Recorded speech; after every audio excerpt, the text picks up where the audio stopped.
नौकरी पेशा लोग जब पूरा महीना काम करते हैं तो उन्हें सैलरी दी जाती है। वहीं जो लोग नौकरी करते हैं उन्हें नियमों के तहत कई और सुविधाएं सरकार द्वारा भी दी जाती हैं, जैसे कि उनका पीएफ जमा किया जाता है जिसका लाभ उन्हें मिलता है ताकि उन्हें फ्यूचर में पैसों से संबंधित कोई दिक्कत ना हो। इसी तरह नौकरी करने वाले लोगों को एक और लाभ दिया जाता है जो सरकार के नियमों के तहत लागू होता है। इसमें किसी भी कंपनी में लगातार 5 साल काम करने के बाद कर्मचारी ग्रेच्युटी की कैटेगरी में आते हैं और उन्हें नौकरी छोड़ने के बाद आर्थिक लाभ मिलता है। पर अब इस नियम को बदल दिया गया है जिसमें अब 5 नहीं बल्कि 1 साल में ग्रेच्युटी मिलेगी। पर इस नए नियम का लाभ किन कर्मचारियों को मिलेगा और किन्हें नहीं, आइए अपनी इस वीडियो में जानते हैं। जहां अब तक 5 साल की नौकरी करने के बाद ही ग्रेच्युटी का लाभ दिया जाता था, लेकिन बीते दिनों इस नियम में बदलाव किया गया है।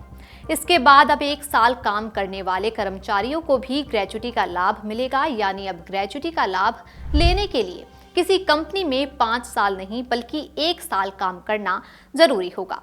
अगर आप फिक्स्ड टर्म कर्मचारी हैं तो आपको भी सिर्फ 1 साल काम करने के बाद ही ग्रेच्युटी मिल जाएगी। अब आपको बताते हैं कि फिक्स्ड टर्म कर्मचारी कौन होते हैं। वे लोग जिन्हें किसी खास प्रोजेक्ट के लिए या किसी समय सीमा के लिए नौकरी पर रखा जाता है। अगर आप इस सूची में हैं तो आपको 1 साल में ग्रेच्युटी का लाभ मिलेगा। जब कोई एक कर्मचारी एक ही कंपनी में 5 साल काम कर लेता था तो उसको लगातार काम करने और निष्ठापूर्वक काम करने के लिए ग्रेच्युटी दी जाती थी। पर अब किसी कर्मचारी ने अगर किसी कंपनी में 1 साल लगातार सेवा दी है तो वो भी ग्रेच्युटी का हकदार होगा। कंपनी को ऐसे कर्मचारियों को ग्रेच्युटी देनी होगी। नए लेबर लॉ लागू होने के बाद अब 1 साल में ग्रेच्युटी मिलने वाले नए नियम का लाभ उन युवाओं और कॉन्ट्रैक्ट कर्मचारियों के लिए राहत भरा होगा जो नौकरी बदलते रहते हैं और लंबे समय तक एक ही कंपनी में नहीं रह पाते हैं। अब बताते हैं कि आप अपनी सैलरी के लिए ग्रेच्युटी को कैसे कैलकुलेट कर सकते हैं। आसान शब्दों में फॉर्मूला बताएं तो सबसे पहले आपकी आखिरी मासिक बेसिक सैलरी और महंगाई भत्ता यानी कि डीए को जोड़कर एक रकम बनाई जाती है।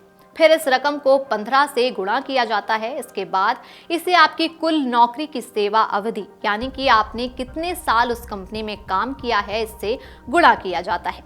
अब जो भी संख्या आए उसे 26 से भाग दे दिया जाता है। ग्रेच्युटी को सामान्य तौर पर एक तरह से वफादारी का प्रतीक माना जाता रहा है। ग्रेच्युटी ऐसी कंपनी या संस्थान में काम करने वालों को मिलती है जहां कम से कम 10 कर्मचारी काम करते हों। गौर करने वाली बात है कि ग्रेच्युटी के टाइम पीरियड में ट्रेनिंग के समय को शामिल नहीं किया जाता है। जब नया प्रावधान लागू हो जाएगा तो कर्मचारियों को 5 साल लगातार काम करने की जरूरत अब नहीं होगी, बल्कि सिर्फ साल भर काम करने पर ही ग्रेच्युटी का लाभ आपको मिल पाएगा। अगर आप ये वीडियो YouTube पर देख रहे हैं तो हमारे चैनल को सब्सक्राइब कर बेल आइकन दबाएं और Facebook पर देख रहे हैं तो हमारे पेज को लाइक करें।